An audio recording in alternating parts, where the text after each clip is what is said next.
ሰላም ለእናንተ ይሁን። ወደዚህ መንፈሳዊ ቻናል እንኳን ደህና መጣችሁ። ቄስ በሊና ነው ማየው ባይዘው ቄስ በሊና ሳርካ ነው ማየው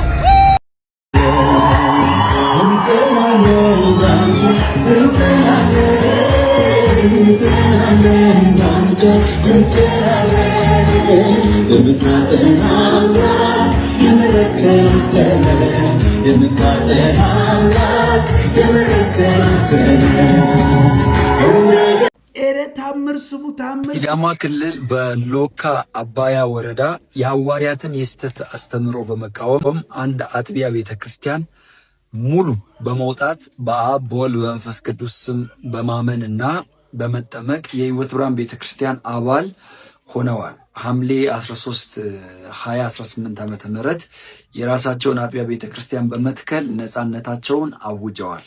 እንኳን ደስ ያላችሁ፣ እንኳን ደስ ያላችሁ። ክብር ለእግዚአብሔር ይሁን። ሰምታችኋል። የቄስ ተክለማርያም ገዛኸኝ ተረት እየፈራረሰ አጥቢያ ሙሉ ነቅሎ እየወጣ ወደ አብያተ ክርስቲያናት እየተመለሱ ነው። እንዲሁም የራሳቸውን ነፃነት በማወጅ እንግዲህ አጥቢያ ከፍተው ለራሳቸው ማምለኪያ ስፍራ ሰርተዋል። ባይዘዌ ሁለት ቦታ ነው ይህን ነገር የሰማሁት። ወንድማችን እንደተናገረው እንደሰማችሁት እጅግም ደስ ይላል፣ እጅግም ደስ ይላል። ድካማችሁ ከንቱ አይደለምና ጴንጤዎች በርቱ።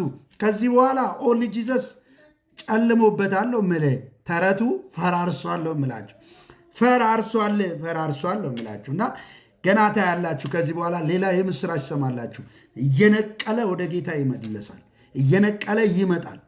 በዚህ አጋጣሚ ማሳሰብ የምወደው እነዚህ ሰዎች ሲወጡ፣ ወንድሞቻችን ሲመጡና ወደ ወንጌላን አማኝ ሲመጡ መምህራን ቅጠሩላቸው።